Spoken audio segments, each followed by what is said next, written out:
I started to get a sense into how unfunctional and unsustainable our world is and how our resources are depleting, the growing population. So I started getting a panic feeling in my head that the things that I'm working with are a bit meaningless. And I need to work with build a better future for the people. And that was the time that I decided that I'm going to quit my job and go back to school and started learning more about sustainability and green tech.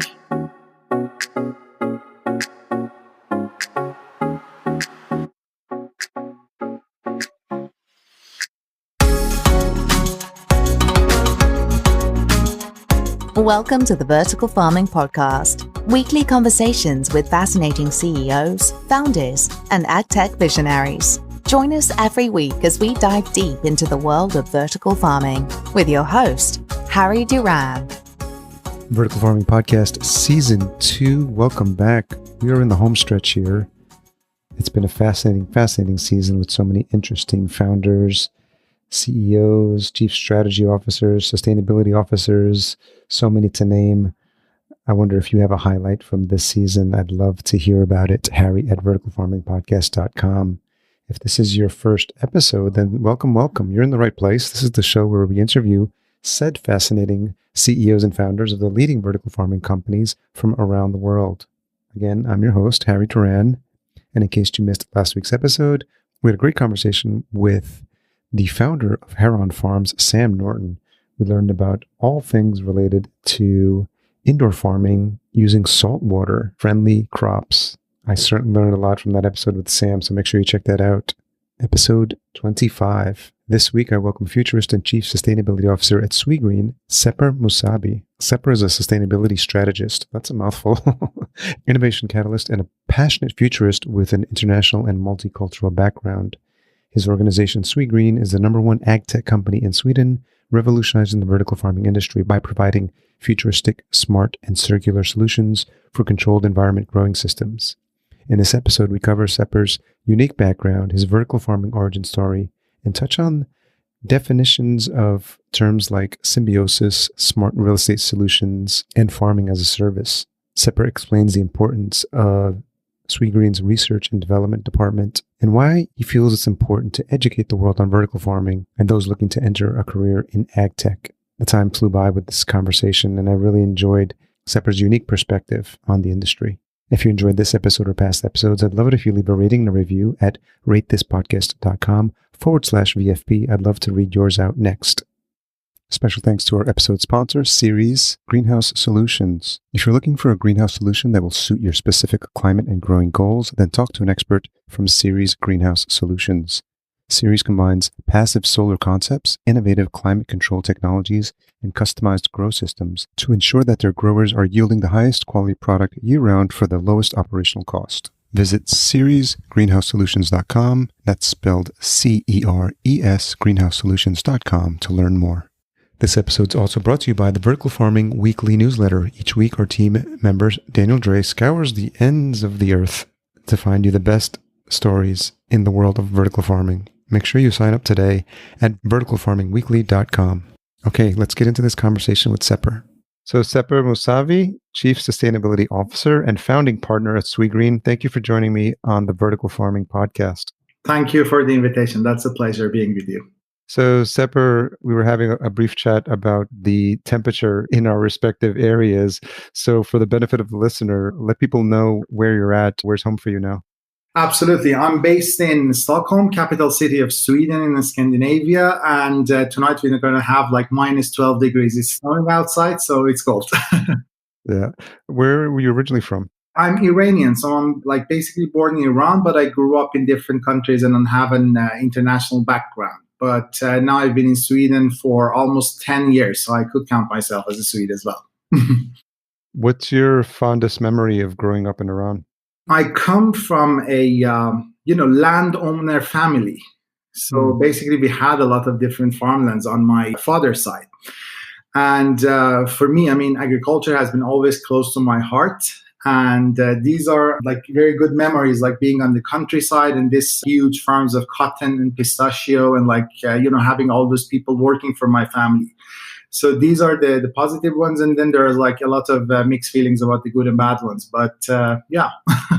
So you've had your hand in the soil, so to speak, since you were probably young. You could say that. You could say that, definitely. I very much like followed my grandfather, who was owner of this like farms. And my father was academic and working was like as a university professor. So, but my grandfather, he owned the farm and he had like many farmers working for him. And it was really fun, like hanging out with that guy and getting your hands dirty and in the soil. Some meal or a food you miss most? There are actually like quite good local restaurants here. You know, after the revolution in Iran, we have like a big migrating community in different countries, including Sweden. But there are this like, you know, slow cooked food, like different stews that you have like in the country, and then it's served with saffron and rice. So those smells always like transfer you to your childhood. Yeah, definitely. Nothing like I always ask people, and I'm wondering what your answer would be. When you think of your childhood, Yeah. what's a smell that comes to mind? No, I mean, definitely. That's one of those things because I guess smells are they just, you know, push a button down there, like in your head and like, you know, transfer you to the past like very fast.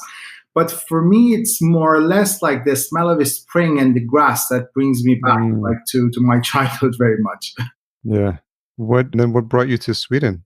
Long story short, I mean, I started my education in agriculture, engineering, and then I started like moving around the world, like experiencing different countries. So I've been in different countries like Switzerland, you know, in England, Singapore, Dubai, and worked mostly like around food questions, but very much focused on business side of that. And then in my mid-20s, when I was working for a big like food company and was engaged mostly like on the marketing side and working a bit with corporate social responsibility, I started to get a sense into how unfunctional and unsustainable the world is and how our resources are depleting, the growing population. So I started getting a panic feeling in my head that the things that I'm working with are a bit meaningless. And we need to work with innovations and something that could build a better future for the people. And that was the time that I decided that I'm going to quit my job and go back to school and started learning more about sustainability and green tech. And one of the countries that I had on my map that I hadn't been to and didn't explore, but I had a lot of good, you know, input on being a country that is like has sustainability as a part of its DNA, a lot of successful like tech companies. So I decided that I would move to Sweden. So back in 2008-9, I got like this feeling. In 2010, I landed here in Sweden and started with a master's program in agroecology. What was the biggest culture shock for you? I have like a very international background and I developed a skill for being flexible. So it wasn't like that difficult for me to digest down the Swedish culture, as many people talk about like, oh, Swedes are shy, you would not be that much socially integrated, or the weather is so cold and so on. But it wasn't like that much of a shock for me. I used to like live in different countries and not to get shocked. So I don't think if I have any like big shocks that I could tell you. That's interesting. So it seems like obviously from growing up with agriculture in your family's background for many generations, it just feels like this was a path that was going to be part of your future. Did you always know, like growing up when you attended university, that this is something that you wanted to study and learn more about? Absolutely not. I mean, I wasn't thinking about like I'm going to end up there because all of this, like you have a lot of family pressure of becoming like an engineer or a medical doctor, like in the Iranian family, or a lawyer, having exactly, and having like 3 PhDs and stuff like that. But when I wanted to start like in university, I thought like adding tech to agriculture would be really helpful because I saw like how difficult it is to be a farmer. And you know, like still it's so super difficult, especially in developing countries, for the current farmers. And we see like the farming generation is becoming like older and older also in a lot of countries, even like in the more industrialized countries like the US, for example. And that was like the reason why I decided like I want to go and study like agriculture engineering to be able to see like how more automation you could bring to agriculture and make it a bit easier and more like scaled. And when did this idea or the promise of controlled environment agriculture, vertical farming, like when did you start to become aware of that?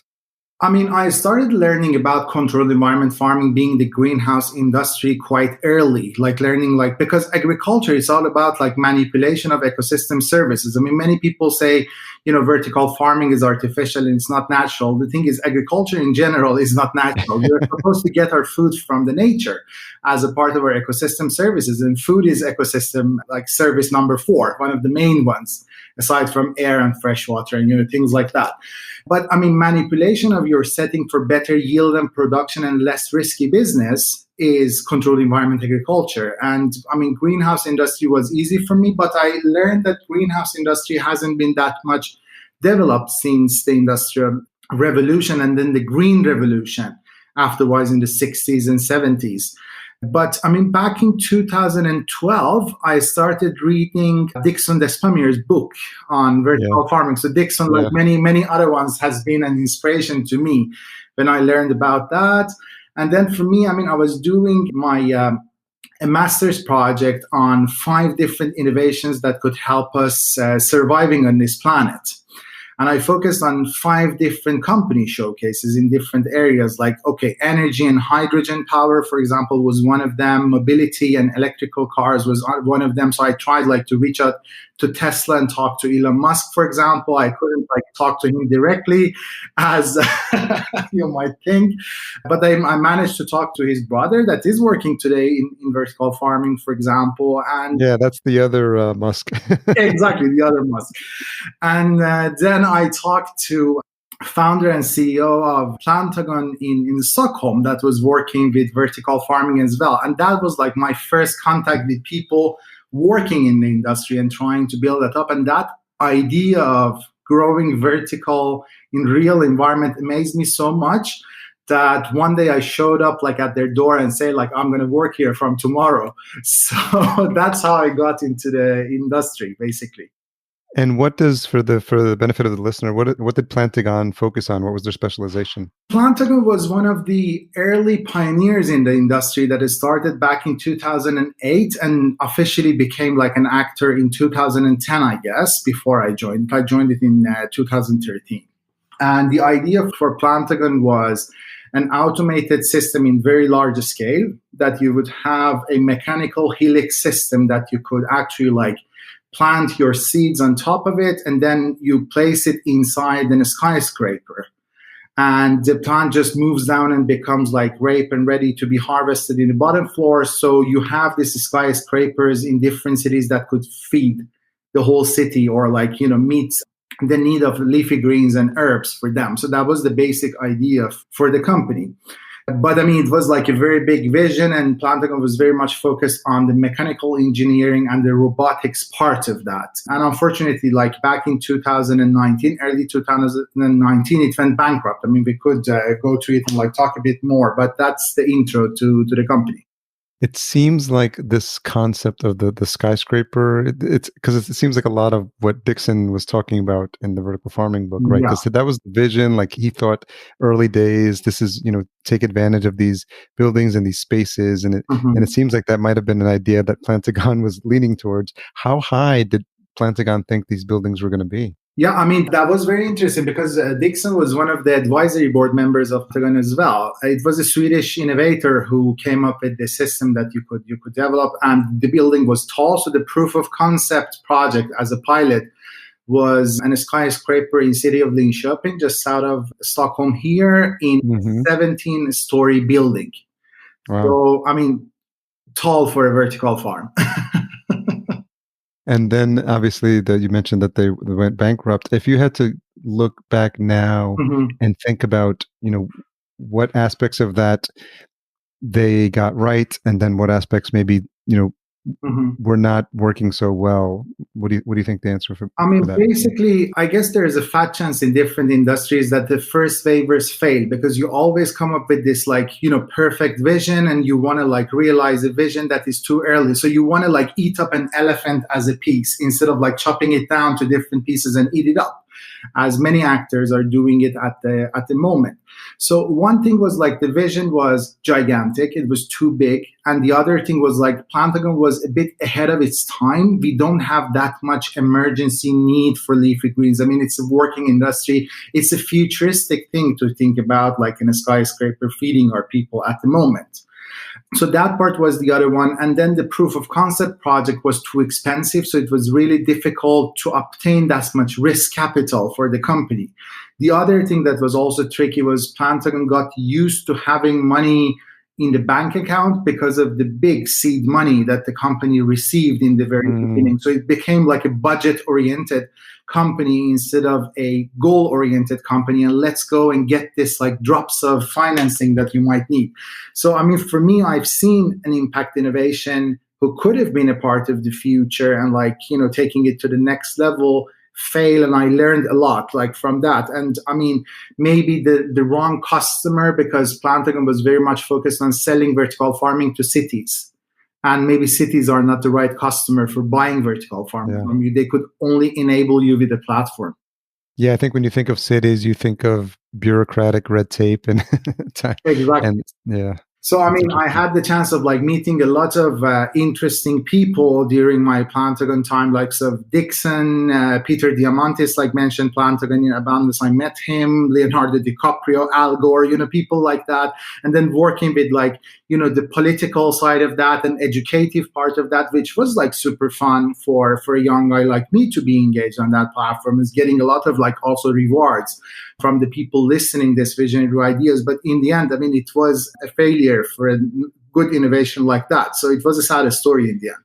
Yeah, I've mentioned it a couple of times, the influence of Peter Diamandis' book, Abundance, which had the chapter on future technologies. That's literally how this podcast got started, because I read it, and then there was a chapter on the future nanotechnology, vertical farming, and I was like, oh, vertical farming, interesting. He mentioned Dixon's book, and obviously. So he has committed to coming on for season 1, and then I have to revisit because we weren't able to make the scheduling happen. But I mean, that would be a fun conversation, and to bring everything. Definitely. I mean, Peter is a very nice guy, and I mean, he's been in Stockholm, and also like Steve Cutler, he's been to Plantagon's office and like met with us and like mentioned Plantagon in Abundance as well. So that would be nice to listen to those guys now and see like how that kind of like that chapter could be rewritten now based on the thing happening at the moment. So once the Plantagon had folded, you know, you were left to decide where you wanted to go next, and I'm sure you had some different options. So talk a little bit about before SweGreen, like where you ended up. It was early 2019, like in February, and I mean, for a few months there were like rumors that it might happen. I mean, there has been a big discussion with a big Swedish actor, which owns a lot of Swedish corporates here in Sweden, becoming Plantagon's major owner and buying the company. So there has been thoughts of like having $1 billion offer on the table for Plantagon. Plantagon had a very big patent portfolio for this skyscraper, which had a lot of intellectual property value based on the valuation of consultancy firms that put it together and so on. But from $1 billion Swedish crowns offer to bankruptcy, it only went like super fast in a few months. And for me, it was also like a conflict between the people in the competence team and people leading the company as well, because the focus went on the portfolio. And obviously the portfolio was about the mechanics and robotics and automation. And we've been thinking like the digital revolution is actually a better way of taking, like making it smart rather than automated would be maybe interesting for us to take as a path, especially like working with Swedish tech companies that were acting like closer towards the data science. So when Plantagon went bankrupt, one idea was like, all right, you could go and continue somewhere else. And I was engaged already as a smart city consultant with many different like companies in our network. But anyways, the core part of our competence team, the people who worked with R&D and growing competencies, sustainability and innovation people, we decided that it's too good to go. I mean, we need to help this innovation to survive, and maybe like with a change of vision that we should focus more like towards digitalization and a small scale thing that might work here in Stockholm rather than being sold to Hong Kong and Singapore and Shanghai, because the system for Plantagon was in very big scale, like, you know, big tons of food for being delivered to people in China, for example.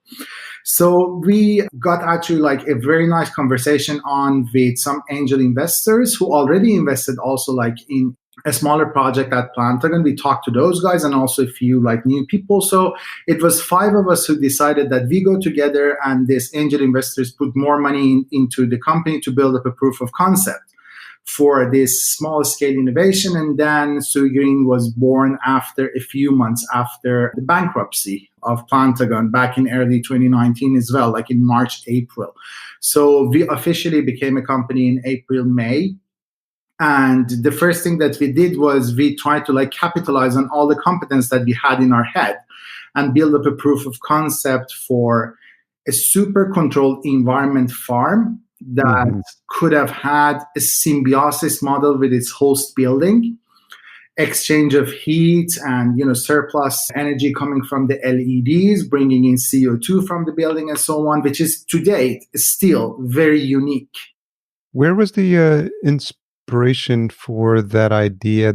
Did you see somewhere else where that was working? Or I'm just curious where you thought of the concept of the symbiosis, which I think is fascinating. If you could talk about that. This was a part that was developed when you start talking about, integration of vertical farming as a smart city function.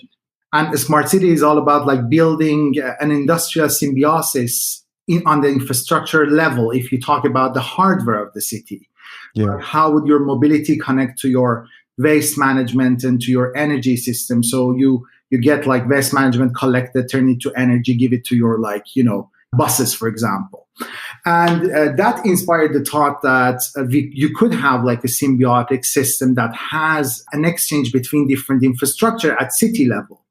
But if you're going to scale down the innovation from a city function to something that could feed neighborhood, then probably you could look at like a smart buildings and how you could build up symbiosis between a host tower that we have our farm under, for example, which is the old newspaper tower, one of the tallest buildings of Stockholm. And we have a farm on floor -3, like one of the old newspaper archives. And then what are the different resources that we could exchange? And many of us, we know, like we talk a lot about sustainability of vertical farms in many different manners, except like the energy consumption and the LEDs, because we know like the LEDs are still haven't that much evolved, and there is a lot of like loss of energy, which is also costly, that you could try to harness and sell to a host facility. And that was the thing that we showcased. So one part was the symbiosis, and the other part was like trying to build a proof of concept for disruptive innovation of like 100% controlled environment for growth of food. Before digging in a little bit more on SweGreen, I saw that you also did some work at the United Nations as well. Yes, I mean these were kind of like the different sidekicks that came like when I was working for Plantagon, because it was a lot of like lobby work and working with political parties, setting up standards for smart cities. So I worked with the United Nations as a climate change advisor in one of their task forces for a few years, and then I got like a bit disappointed because this like heavy machinery is not as functional as I hoped it would be. Then I was chairing like a few like standardization committees at national and international level as well. So there has been a lot of engagements like that for me as a chief sustainability officer for that company. I think what's interesting and maybe frustrating is the reach of an organization like the United Nations in getting the word out is really important, and also probably making connections to other countries and getting all these systems to work together, because obviously their mandates are to increase sustainability efforts for the planet, and everything that the United Nations does is global in scope. Exactly. So it must have been frustrating because the potential is there, but sometimes because it's an organization so big, they move so slow. Yeah, exactly. I mean, that's one of the things, like it's more or less like as an example of working for a big corporation and a startup, because you could work in agile settings. You could like try to reflect on everyday things and try to just change a strategy very fast. But if you're working with a corporation that you have like 10 vice presidents over you and you need to talk to a board and so on, you can't be as agile. So this is exactly like the same thing when you work with the bigger organizations, and United Nations is gigantic. So But I mean, the goodwill is there are tools that are there, but is not as functional that you hope. So it's very sluggish. You get used to this tempo. Maybe you could be there and work, but unfortunately for me, it was difficult because I was a bit more used to being like working with more impact within reach. One of the things you talk about on the SweGreen site is this idea of farming as a service. Can you talk a little bit about that? Sure, absolutely. I mean, when we build up this proof of concept farm, we started to realize like, all right, I mean, it's very interesting. There are like different areas. It's interdisciplinary system that you put together. You talk about like, okay, you want to produce food in controlled environment, in the city environment. So that's already like complicated. But then when you come to production level, it's again like more systems getting integrated to each other. It's the plant science and agricultural knowledge that it's about the plants itself. You talk about like all the physics and dynamics, all the machinery that you need for the climate to be controlled and the optimized climate.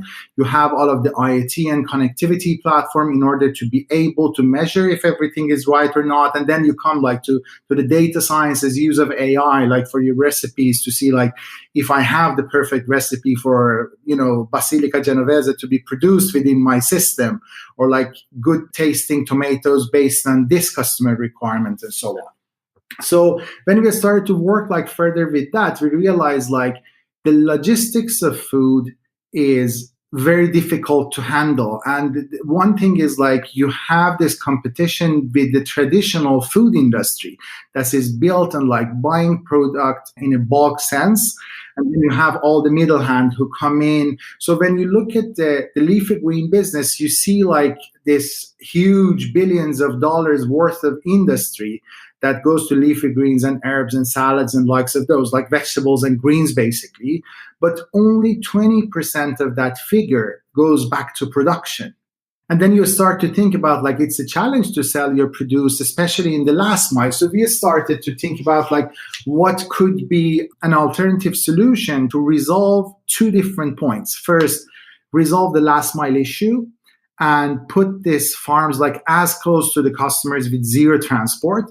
And also how to get paid in forehand instead of selling your produce to the customer. Because I mean, all of these different like competitors that we have that are focusing in large scale, I mean, from the big actors like Plenty to the smaller ones, you haven't sold your plant until the customer has paid for it in the cashier.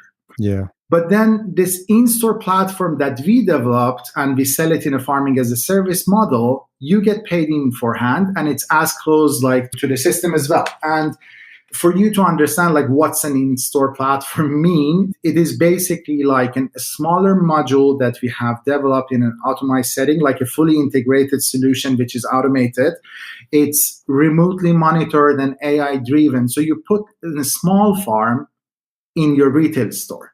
How small? What size are we talking about? I mean, the area that we need is more or less like somewhat between 30 to 40 square meters that makes a store totally self-sufficient for all the salads and leafy greens and herbs that they consume. If it's a bigger store, then you could go like bigger, but we are also looking at like maybe a smaller like module that could be also like put in the smaller like retail stores as well.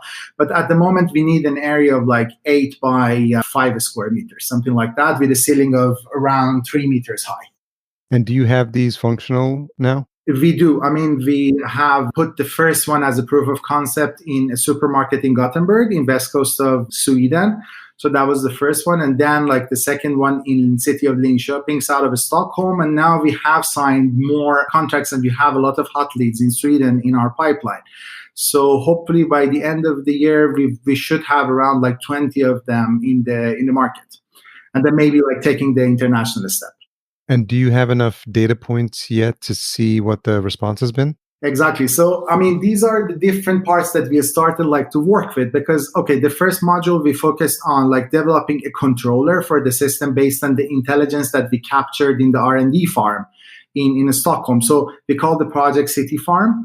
And City Farm in the beginning was supposed to deliver food to the people, but then it became like, all right, we sell the produce as a side thing, but it's rather an R&D unit to capture the intelligence to be used in these different farming as a service units that we have out there.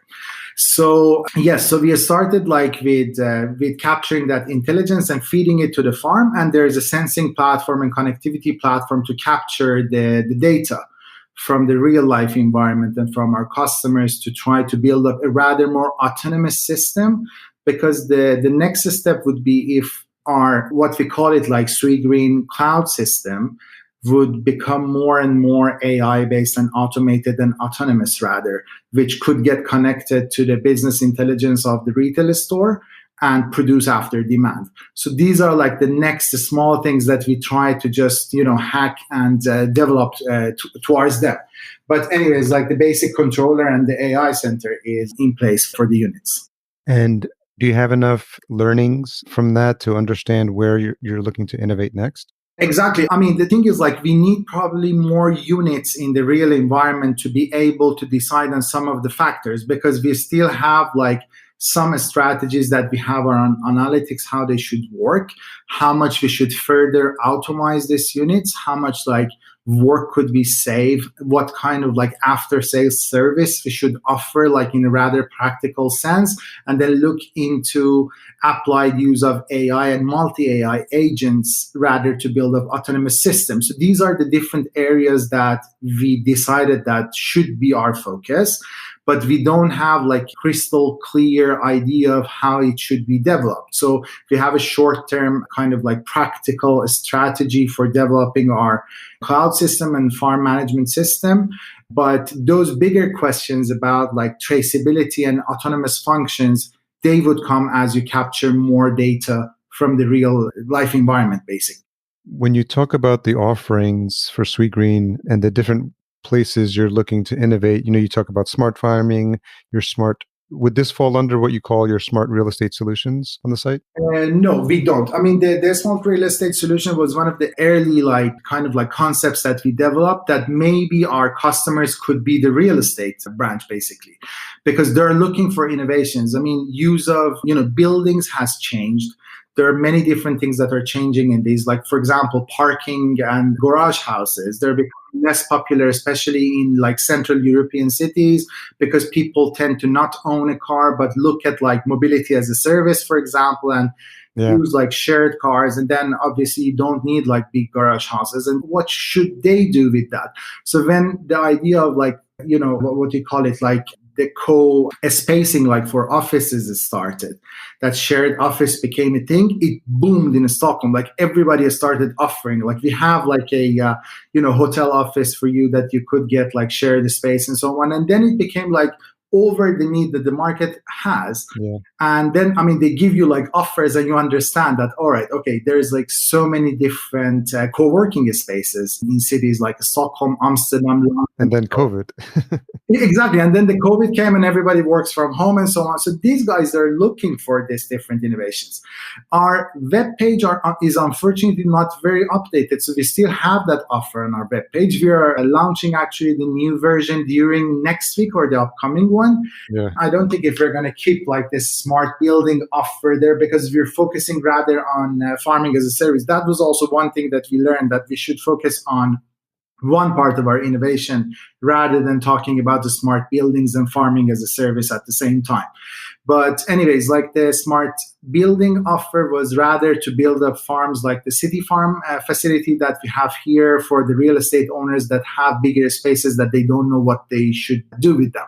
But anyways, then the business model question always falls on your lap, and you need to sell the greens and then resolve the last mile issue as well. Yeah, I think it's fascinating, the concept of what you were thinking with that, because it's the same thing as when people talk about unused space on rooftops, right? Yeah. And that's how a lot of these, outdoor farms got started. I grew up in New York. Mm-hmm. And so, there's a lot of farms in Brooklyn as well that, started on rooftops of these unused space. And so I think to think of that is not any stretch of the imagination, because we don't have to look too far in some of these urban areas to see so much space that could be put to use for some of these efforts. Mm-hmm. And what good thing about this kind of unused spaces is you could build up these symbiotic manners, because having rooftop systems when your rooftop is not built for agriculture could have its own difficulties as well. So people who work with rooftop farming and not like in the community sense, rather than like this green islands that you could put on top of like any tall building, you know that there's a lot of different challenges running these, and you always have like also interference of the weather outside, the sunshine, it's not that much controlled, and you have like all of this issue, and it's very difficult to build up this kind of symbiosis with the residential building when you don't have like a professional administration in place, because people tend to, lose their interest in being a farmer. It could be like super fun to have like a rooftop farm in your residential building and you could be there. But if it's like a daily work that you need to perform, then you lose your interest after some time. And then like the whole thing kind of like, vanishes away. How important is your R&D arm to ideas you have for future growth? It's very important. I mean, one thing that I could say is like my early role in SweGreen was basically like chief innovation officer, that I should be a part of like developing the innovation. But as we went on, we brought in like new people and made them kind of area responsible person for these 5 different areas that I mentioned.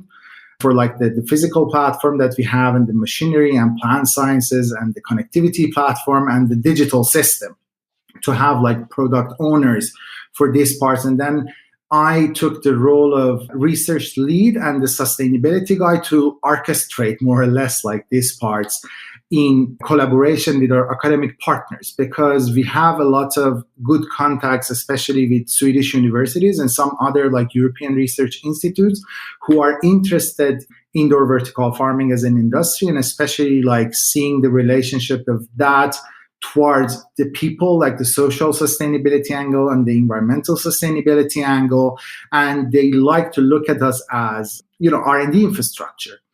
And for us, I mean, it's interesting whenever we could match our needs with their competencies and also like seek different grants projects together, which also has been a part of our obtaining money and bringing like capital on board, and also competence, especially from academia, in a sense that it's good for our business in order to be able to keep the company for ourselves until we could have a better growth, and then maybe like go for institutional money and bringing like venture capital money on board, because we had a very good like seed money, and then we sold like some minor shares to different like serial entrepreneurs and people who are working like with the risk money and so on. So it's very important for us to have a close collaboration with the academia and focus on an R&D platform. One of the titles that I noticed on your LinkedIn was futurist as well. I'm wondering how you think about what's possible, because you have the benefit of having worked at Plantagon and seeing how the promise of something you could attempt it and then not succeed. Yeah. So I'm sure that's always in the back of your mind, especially at SweGreen, trying not to get too far ahead between what's possible and what you see in the future and what's realistic in terms of what you can deliver. Exactly. So that's one of the things that we discuss very much like internally, because one of our co-funding partners has become our CEO in the later stage. And that guy is very much like goal focused. And Andreas is like always the one that, puts up the handbrake for me. Like, don't get like too visionary with the stuff that you're thinking now. We need to focus on this and that. And then you could go to the next step, because I'm always like curious about like, oh, what about this traceability function that we could add to this platform? And what about this autonomous function that we could have here? Maybe we could look at hyperspectral camera image processing. And he always like says like, maybe like take it easy, start with this and that, and then like take it to the next one. And I've been like that from the very beginning. I was very interested in history.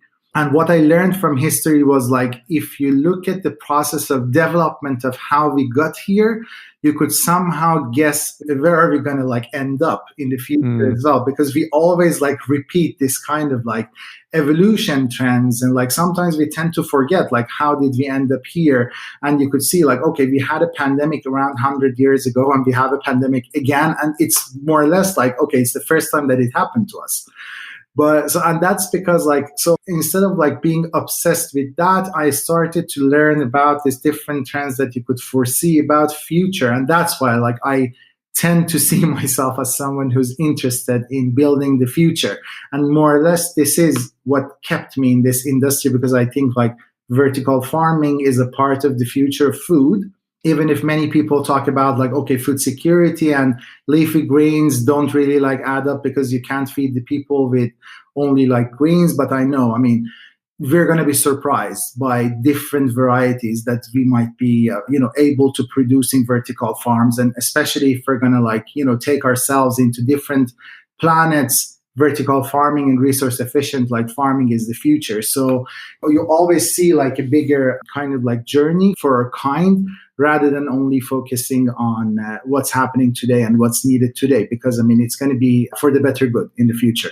Yeah, and I think a futurist doesn't limit themselves by what's come before, because you have to have the capacity to think of something that doesn't exist. Exactly. Because that's how you create the future. Because if you just use what was around, we would never have these new technologies, because Exactly. sometimes people's mind is so limited. And if you look at just the pioneers in the space, and you look at, if Ford, the quote from Ford, like Henry Ford, has said, if I asked people what they want, they probably would have said a faster horse. Yeah, exactly. Not a car, right? So I think it's this idea of thinking beyond what's possible. Are you a fan of science fiction and future movies, or? Oh, definitely. I have a small blog on Instagram that I actually write about like futurism, like science fiction. It's called Earth of Billions. And one of the things that I wrote about was this kind of like the crisis that London's going to have with all the horse dung in its streets. And it's going to be like filled with horse dung, like up to people's knee if we continue with the growing population. And then after 30 years, you have the cars like all over the place. Not that, I mean, the cars did come with their own challenges and traffic and pollution and stuff like that as well. But that's how we are. I mean, somebody thinks outside the box and we need to take it. And people who don't like adapt to these scenarios, they vanish away from the picture. And usually like people who don't want to get out of their comfort zone and are afraid of going to the unknown and have like a torch and look in the dark, they're not the one building the future. But we always have like signs of what the future could be if we see the need and we try to think outside the box and like take the future as like, amazing people do it like every day around this planet for having a better future for our kind, and like give us a chance of survival, basically. Where do you look for inspiration? In many different platforms. I mean, I follow like work of many different influencers in the sectors, people who I see as pioneers in different industries. And I have like different areas that I'm more like fond of, but not specifically like idolizing someone or reading like in a specific one, but I try to do my, desk research, follow like different people, and also like see what's happening in the industry and what's coming like from the top down visionary kind of like ideas, because it's somewhat like a hemisphere of like these two things meeting up, from a top down vision to a bottom up like innovation and development that many smaller like actors could do as well, and build up a piece of the puzzle for this future scenario. When you think of the future of controlled environment agriculture, vertical farming, what's something that you think might be interesting to dig into or to learn more about when you think about maybe 3 to 5 years down the line? I mean, what I see that might be like a very interesting topic, and many still like talk about, that is capitalizing the potential of the plant, because we know that the potential that we capitalize on is not that much, especially in the traditional farming. So that's one thing that is we are focusing very much on that. And then the other thing is how much of resource efficiency or further resource efficiency, and especially like circular and circular economy systems we could have in the future. How much of like reuse of these resources, because we have a planet with depleting resources and the climate change is not per se working in favor of us, with water scarcity and lack of like arable land and fertile soil and the pollutions and all of these different issues. So I see a very big potential for controlled environment, and especially like in vertical settings, because then you could bring it closer to the people in more like intensive sense, and then having like higher yield based on less resources that you put into that. But one thing that I see that is very interesting is maybe role of actors such as like operators and telecom actors, which might become like very more important in an industry like food. Because I mean, you see them already like as a big actor in many other industries, like mobility, for example. like how they help the autonomous vehicles to receive like environmental information Yeah. and, for example, get the infrastructure connected. So you're not working as a self-standing unit, you're becoming a part of a bigger system. And this is something that those kind of actors could have for the food industry, especially like connecting people to the decision-making processes, like for the production units. And what is it that actually people want to have? And then, engaging the citizens a bit more into this platform and like maybe uprooting the need for middle hand actors in the sector as well. So there are like a lot of interesting things that might happen in the future. Not that AI should decide what I'm having for dinner, but an enabler role for a better and more aware decision-making process for the consumer. And also, like, as I mentioned, for the production unit based on more systemic and holistic thinking. How much or how important do you think is education as well, both from the consumer and also from the people coming into the space and the opportunities that might exist as people think about this as a career choice as well? Mm-hmm. No, I mean, it's really important. I mean, for me, myself, I got this shock after getting a bit more educated on how actually our planet works today. And then you get shocked, like, wow, is this really like that bad? And what's my role as an individual? I mean, you could always like panic and like go to your shell and say like, okay, I'm not a part of that and I'm not going to be here like when basically shit hits the fan. But on the other side, it's more or less like then as individuals, we could make more aware decisions and become a part of the solution. And when you talk about like inspiration for the people, I mean, as I mentioned in the beginning, there are so many older generation who are engaged as farmers today in this industry. And many of the youngsters and their children, they didn't want to stay on the countryside and continue, even if it was like industrial, like farming systems and so on. And then I've heard figures about like this old generation of farmers in the Far East and in Japan, that it's over like 70 years with the average age of like people being like feeding the country.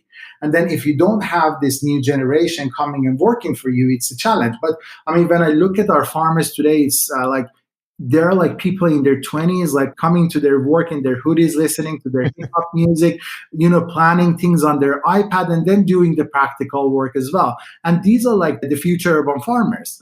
So I guess it's really important like to add this coolness factor to agriculture, and vertical farming has a very big role for that. How do you think about this when it comes to your own family and just teaching them? Like, I imagine they're inspired by the work that you do and then your friends and family as well.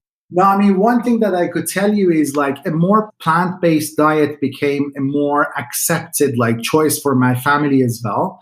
And especially like coming from a country that you have a lot of like, meat dishes and people love like their barbecues and like having their kebabs and, things like that. And then you talk about like a plant-based diet in the beginning, it might be a shock to talk about like oat milk and almond milk and like changing towards more like vegetarian alternatives. I try to eat myself rather than as a pescatarian. So I eat a lot of seafood as well. Me too, yeah. Yeah. But I mean, that's the thing, like you could inspire the environment around you and then make people aware that, I mean, their choice matters anyways. This could be like in many different areas, including food. And food is specifically important because we know that 30% of our carbon footprint is associated with food and everything that comes with it as a package, like the whole industry of processing and transportation and logistics and so on. So it's really important. As you think about what you have planned at SweGreen, what excites you the most about the initiatives you're currently working on right now? Basically, I think like we had found a very good niche that is more or less globally unique because the whole process of growing the plant for us happens in the store. And there is no other actor that still like offers a similar solution that you have in that sense. And the amount of yield that we have based on the footprint area that we have is also like quite high. And I see like a lot of these different challenges could be resolved. And this innovative business model that we developed for farming as a service to get paid on a subscription fee is also very interesting and more unique. So all of these and like making it a more accepted thing by retail, because that was a disruption of the traditional food system, some things that the retailers weren't used to.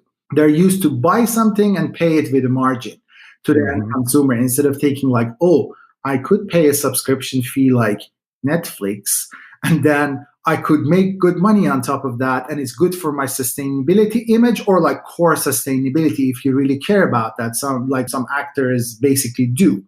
So we have this collaboration with the biggest retailer in Scandinavia, ICA, which became our early adopter customer. And all of the ones that we have like signed contracts with are also coming from the same chain. So all of that is excitement. And I think the next step for us is rather to go over this like practical research and development, and especially development that we're doing at this stage, to make this like last touches on the innovation and make it more and more practical and user friendly, especially for scaling up, like offering a better like interface to our customers, better like planning tool to our customers that we are like focusing on, and then go to this more like visionary parts when we land more venture capital also. So that would be like the next thing for us, to build up organization and take it to the next level and become an international actor. Because I mean, as a very young actor who only have been like in the market for less than 2 years, we have been really agile. And that's thanks to the competence that we had on board, like millions of dollars that was used on other platforms for development that ended up in our brains when we started new ones. And it didn't cost us anything, especially time, which is very important, like in the startup environment.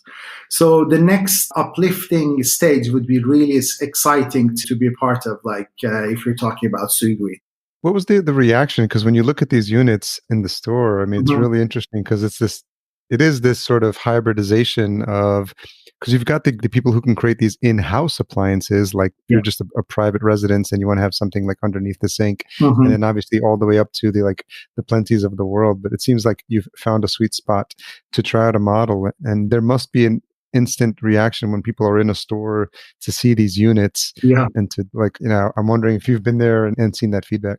No, I mean, basically it's really interesting because, I mean, if you talk about like how we conceive food as a concept that ends up in our shopping bag, sometimes, I mean, especially like earliest stage when I was working like for Plantagon, you always got this question like, what, this sounds like unnatural, it's artificial, like why are you using this much technology when you have the sun outside there? But I mean, now people have got more used to technology solving the issue.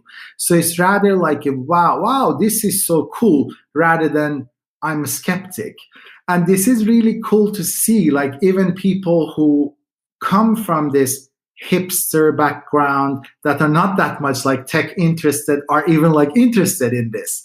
And this is like so enjoyable to see, like people actually understand like how you could delegate your problems to technology and get something like in return that tastes better, is more fresh, have like a better like sustainability. And it's all about like education as well. You need to present this idea to them. Why are we doing that? How are we doing that? What's in it for you? What's in it for me? What's in it for our planet? And then people get on board. So this is quite interesting to see the reaction of people when you bring it to that level and talk to them like in real environment, like only taste it. Like the one that was imported from south of Europe and has been traveling on trucks and trains like for weeks, compared to the one that is like here and has been like grown in there and is still like living. So you're taking it home and you're not throwing away any soil.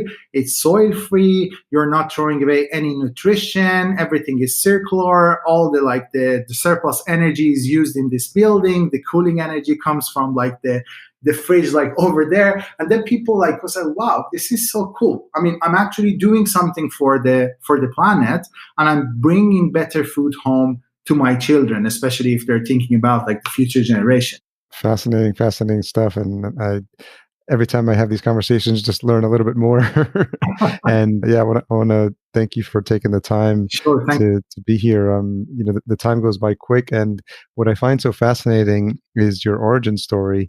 And I don't know if you knew it when you were growing up as a child that this is where you would end up, but it's the story now is so nice when you look back how generations of farmers coming from your family and you combining your interest of technology and your passion for, the future, you're able to put all these pieces together now, and you learned some hard lessons at Plantagon, and now you're translating that into making better choices at SweGreen. So it's been fascinating story you shared with us. I want to thank you for taking the time. No, thank you. It's been an amazing journey, and I was lucky enough, to be able to experience this. And like, as you said, like coming from that background and then sharing the things that I'm doing with my parents, like with like the previous generations, and having the chance of like working with amazing people, like the people that I had around me and have around me, and give me the environment to growing, like, day by day, and be able to work with a question like related to our survival on this planet and the future of food. So I'm really thankful for that, and thank you in specifics like for the invitation and letting me being a part of this show amongst like many other interesting peoples and pioneers in the industry. Thank you. So the website is SweGreen.com, SWE green.com. And where else do you want to send folks anywhere else to connect with you or the company? We have like Instagram as well, and if they look for SweGreen, they find us at Instagram as well. And right. If they're interested in my futurism blog, that's Earth of Billion, that I have on Instagram as well. I'm always like happy to be in contact on LinkedIn as well. And if you want to follow our SweGreen page on LinkedIn, then we share a lot of like input and updates on the company on our LinkedIn page as well. So feel free to follow us and be in contact with me as well. Okay, Sepehr, we'll put all of those links in the show notes as well so people can follow where they want. Thanks again for your time. I really appreciate you sharing the story. Thank you. Thanks again to Sepehr for coming on the show and sharing his story. As always, full show notes available at verticalfarmingpodcast.com. Special thanks to our sponsor, Ceres Greenhouse Solutions. Ceres creates sustainable growing environments by combining smart design, innovative technology, and dynamic partnerships. Learn more at ceresgs.com. That's CERESGS.com. So this wraps up season 2 of our podcast. Special thanks to everyone that joined me this season. As I mentioned at the top of the episode, I learned a lot from the conversations I had. And as a little bit of a sneak peek, I'm really excited to let you know that we are lining up season 3 of the podcast. Early shout out to the team at Cultivated who's come on board as a season 3 sponsor. I already have several interviews in the can, so I'll tease out a couple. Eric Lebec from Cultivated, Allison Kopp from Artemis, Rob Lang from Farm One, just to name a few. So we're going to take a little bit of a pause for about 2 weeks on this podcast. I may release an update or a recap next week if I can get around to it. But make sure to use this time to catch up on past episodes, and so that you'll be all caught up as we kick off season 3. As always, don't forget to engage on all of our social platforms.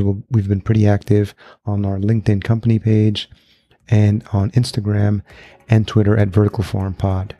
Now would be also a good time to leave a rating and a review at ratethispodcast.com/VFP if you enjoyed any of the content from this season. Until we meet again for season 3, here's to your health. Thanks for listening. To read the full show notes for this episode, which includes any links mentioned in the episode, as well as a full show transcription, visit verticalfarmingpodcast.com. There, you can sign up for our email list to be notified when new episodes are published.